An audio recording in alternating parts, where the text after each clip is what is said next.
আসসালামু আলাইকুম ওয়া রাহমাতুল্লাহি ওয়া বারাকাতুহু। সম্মানিত উপস্থিতি, মুসল্লিয়ান কেরাম, আমি আপনাদের মাঝে খুব সংক্ষিপ্ত আকারে কিছু আলোচনা করব। আমার কথাগুলো বোঝার চেষ্টা করবেন, মানার চেষ্টা করবেন। আমি আপনাদের মাঝে যে আলোচনাগুলো আমি করব, এটা কোনো কিস্সা কাহিনী নয়। এটা হচ্ছে আজকে বর্তমানে আমাদের মুসলমানদের ভিতরে যারা বুঝে না, তাদের ভিতরে ফাটল সৃষ্টি করতেছে কিছু নামদারি আলেমরা, নামদারি আলেম, যারা মুসলমানদেরকে অবুঝ মুসলমানদেরকে বিভ্রান্ত করে বেদাতি করতেছে, গুমরাহ দিকে যাইতেছে। হাদিস শরীফের মধ্যে এসেছে, রাসূল সাল্লাল্লাহু আলাইহি ওয়াসাল্লাম বলেন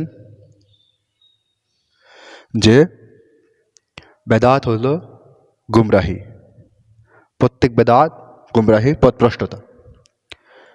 আজকে কিছু নামদারি আলেম তারা অবুঝ মুসলমানদেরকে গুমরাহ করতেছে, পথভ্রষ্ট করতেছে।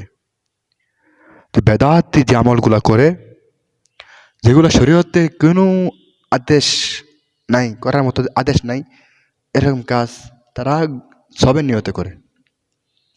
শরীয়ত বলে নাই, ইসলাম বলে না এই কাজগুলা করো, রসুল বলে না এই কাজগুলা করো, আল্লাহ বলে না এই কাজগুলা করো, কিন্তু এরকম নিজের বানোয়াট কিছু কাজ সুন্নি নামক বেদাতিরা এই কাজগুলা করে। আপনার পাশে দেখেন যে মাজার পূজারী যারা আছে, ওই মাজার পূজারীরা, ওই মাজার ভক্ত আলেমরা, ওরা মাজারকে প্রাধান্য দেয়, এমনকি মাজারগুলোতে মান্নত করার কথা বলে। মাজারগুলোতে কাপড়ে গিলাপ দিয়া সুন্দর করে সাজায়। আমাকে বলেন, যে বা যারা কবরে শুয়ে আছে তারা কি বলে গেছে যে আমার কবর কিভাবে সাজাইবা? বলে যায় নাই। কথা গেল এক। যারা শুয়ে আছে, ধরলাম অনেক আল্লাহ ওলিরাও শুয়ে আছে, শুয়ে আছে, তাদের কবর সাজানো হয়েছে। এর থেকেও বড় আল্লাহর ওলি, যাদেরকে জান্নাত ওয়াজিব হয়ে গেছে, সাহাবীরা জান্নাতুল বাকিতে শুয়ে আছে, তাদের কবরের মধ্যে স্বাভাবিক সমান, এবং তার মধ্যে কোনো কাপড় গিলাফ নাই। তাহলে কি বোঝা গেল? সাহাবীদের থেকে ওই সুন্নি নামক বেদাতিরা ওরা কি দামি হয়ে গেছে?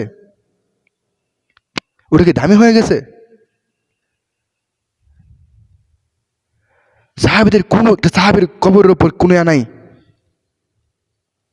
কাপড় নাই, সাজানো নাই, মান্যত নাই। আর ওই ভণ্ড বেদাতিরা বানোয়াট শরীয়তের ভিতরে ফাটল সৃষ্টিকারী। আমি আলেমদের নাম বলবো না এখন, আপনারা বুঝবেন, ওদের থেকে দূরে থাকবেন। আপনি মুসলমান, আপনার কাজ হচ্ছে রাসূলের আদর্শ গ্রহণ করা, আদর্শ মতো চলা। আপনি কেন রাসূলের আদর্শ ছেড়ে দিয়ে এই বেদাতের পক্ষে চলবেন? আজকে বেদাতরা অনেকভাবে মুসলমানদেরকে বিভ্রান্ত করতেছে। আজকে মুসলমানদের উপর মানে আমাদের দুর্বল মুসলমান যারা বুঝে না, তারা বেদাতির খপ্পরে পাড়া দিয়া এই গুমরাই হয়ে যাইতেছে। এজন্য বলবো, ভাই দোস্ত বুজুর্গ, যারা মাজার পূজারী, ওদের থেকে দূরে থাকবেন। রাসূল সাল্লাল্লাহু আলাইহি ওয়াসাল্লাম হাদিসের মধ্যে বলতেছেন,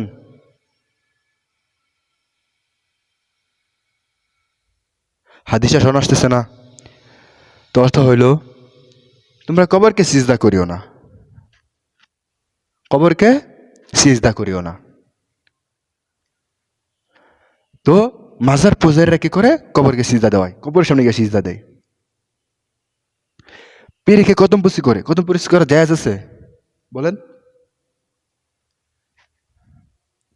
মায়ের পায়ের নিচে সন্তানের বেহেশত, সেই মায়ের পায়ের নিচে কদম পুষি করা জায়েজ নেই।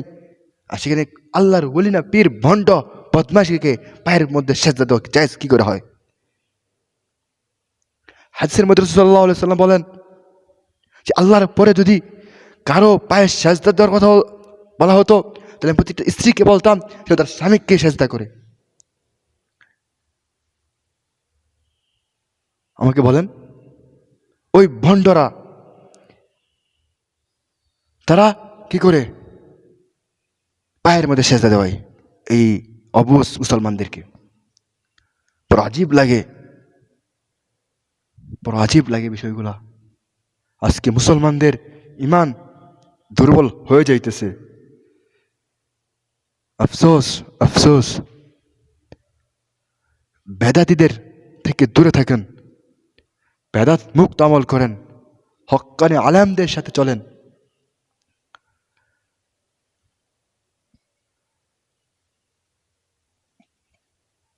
কি বকুম ভাই, ওরা এই কথাও বলে রসুল নাকি নূরের তৈরি। এটা কেমন কথা ভাই? রসুল নূরের তৈরি না মাটির তৈরি? সুন্নি বেদাতিরা বলে রসুল নূরের তৈরি। ওদের মতো মূর্খ সুন্নিদেরকে বা বেদাতিদেরকে ওদের মতো মূর্খ যারা আলেম যারা আছে, মানে যারা নবীকে নূরের তৈরি বলে, তাদের মতো মূর্খ কেউ নেই। যদি বলতে পারেন ভাই কেমনে? ভাই আমার কথা কেউ রাগ করেন না, যদি এখানে কোনো সুন্নি থাকেন রাগ করেন না। আমি কেন বললাম আমাদেরকে মূর্খ? রাসূল সাল্লাল্লাহু আলাইহি ওয়াসাল্লাম নিজেই বলতেছেন যে আমি তোমাদের মতোই মানুষ। তো রসুল যদি আমাদের মতো মানুষ হয়, তো মানুষের গঠন আকৃতি হচ্ছে মাটি, এখানে নূর না। আর বেদাতিরা কি বলে?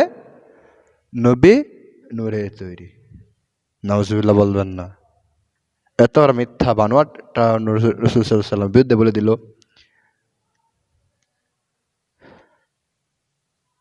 যদি শুনেন কেউ বলছে নবী নূরের তৈরি, রাসূল নূরের তৈরি, সাবধান, এটা বিশ্বাস করবেন না। সে যতই দলিল দিক, বানোয়ার দলিল দিবে, রাসূল মাটির তৈরি। এর মধ্যে কিছু আলেমরা বলে, এই সুন্নি নামক কিছু আলেমরা বলে, নামধারী আলেম ওরা বলে ইয়া নবী সালাম আলাইকে বলে। আজীব তো। নবীকে হাজির নাজির মানে, মিলাদ কিয়াম করে, এগুলো সহিত জায়েজ আছে? কোন সাহাবী করছে? রসুল মদিনায় মক্কার কোন সাহাবীরা করছে এরকম? রসুলকে হাজির নাজির? আজীব, কোন ইতিহাস নাই। রাসূল সাল্লাল্লাহু আলাইহি ওয়াসাল্লাম ওয়াফাতের পর প্রথম খলিফা ছিলেন আবু বকর রাদিয়াল্লাহু আনহু। তিনি কি রসুলকে হাজির নাজির বলে আর মুখে দূরত পড়ছে, ইয়া নবী সালাম আলাইকে বলছে? আমাকে দেখান। আজীব, সুন্নি বানোয়াট সুন্নিরা এসব কাজ করতেছে। দ্বিতীয়বার খলিফা ছিলেন হযরত ওমর রাদিয়াল্লাহু তাআলা আনহু। আমাকে দেখান উনি রাসূল সাল্লাল্লাহু আলাইহি ওয়াসাল্লামকে হাজির নাজির মানছে কিনা, দাঁড়ায় গেছে কিনা? নাই। এরপরে খলিফা ছিলেন হযরত উসমান গনি রাদিয়াল্লাহু তাআলা আনহু। ওনার খেলাফত কালে আপনি দেখেন রাসূল সাল্লাল্লাহু আলাইহি ওয়াসাল্লামকে হাজির নাজির মানছে কিনা? মানে নাই, বলে না, ইতিহাস দেখান আমাকে। পাইবেন না আপনারা। কিসের রসুলকে হাজির নাজির মানেন? কোথায় পাইছেন আপনারা? কোথায় পাইছেন আমাকে বলেন, কোথায় পাইছেন আপনারা? পরে আজীব লাগে ভাই, এইসব বিষয় নিয়ে আমি আজীব লাগে। নামদারি কিছু উলামায়ে কেরাম, আলেম না, আলেমে সু, উলামায়ে সু, মানে কিচ্ছু নাই। তো ভাই এরপরে খেলাফত ছিলেন হযরত আলী রাদিয়াল্লাহু তাআলা আনহু। কই? ওনার জামানা তো পাওয়া যায় নাই রাসূল সাল্লাল্লাহু আলাইহি ওয়াসাল্লামকে হাজির নাজির মানতে। কোথায় পাইলেন আপনি? এই জন্য একটা কথা বলবো, রসুলকে হাজির নাজির যারা মানেন, রসুলের দূরত পথ রসুল উপস্থিত হয় যারা মানেন, রসুলের সামনে বেয়াদবি।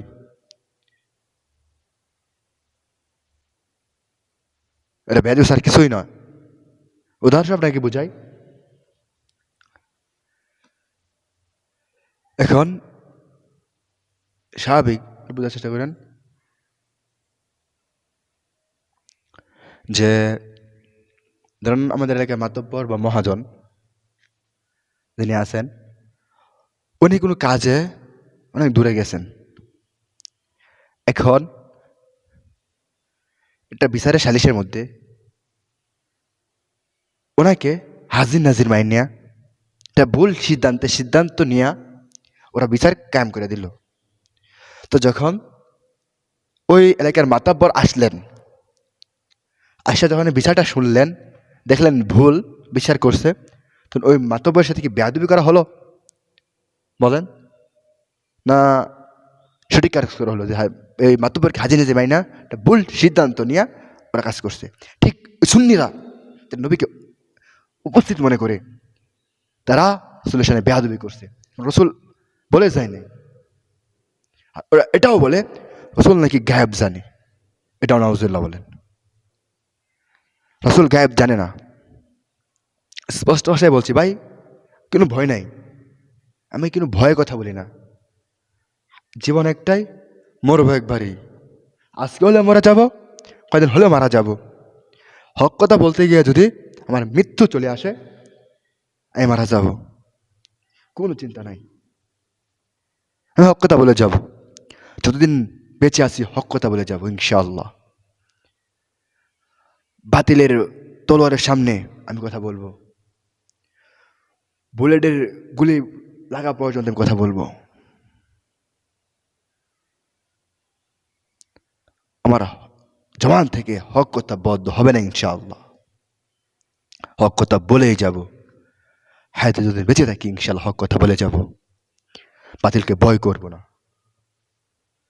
এই জন্য বলি ভাই, কথা বোঝার চেষ্টা করবেন। আমার কণ্ঠ নাই, সুর নাই, তেমনি সুরে কথা বলবো। জাহান্নাম থেকে বাঁচার জন্য ভাই আমল করা দরকার, আমল থেকে বাঁচাও দরকার, খারাপ গুনাহ থেকে বাঁচাও দরকার। আমল করার কথা মানুষ সবাই উলামা কেরাম বলে, কিন্তু গুনাহ থেকে বাঁচার কথা বলে না।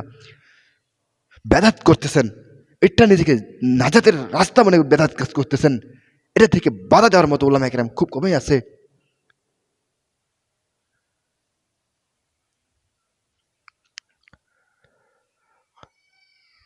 কি কমু ভাই, নেক কাজ করেন, নামাজ পড়েন, রোজা রাখেন, এসব কথা উলামা কেরাম বলতেছে, আলহামদুলিল্লাহ হুজুরা বলতেছে। তো হক কথা যেগুলো আমাদের মনেই হয় না যে আমরা অপরাধ করতেছি, যেগুলোকে মনে হয় না আমরা ভুল পথে আছি, যেমন বেদাতি আমলগুলা কে আমাদের মনেই হয় না যে আমরা ভুল পথে আছি। পুরো আজীব লাগে ইসলামে কিছু বানোয়াট আমল যেগুলো শরীয়তে নাই, আমল কইরা আজকে মুসলমানরা পথভ্রষ্ট হইতেছে, আজকে মুসলমানদের ঐক্য নষ্ট হয়ে যাইতেছে এসব কিছু নামদারি আলেমদের জন্য।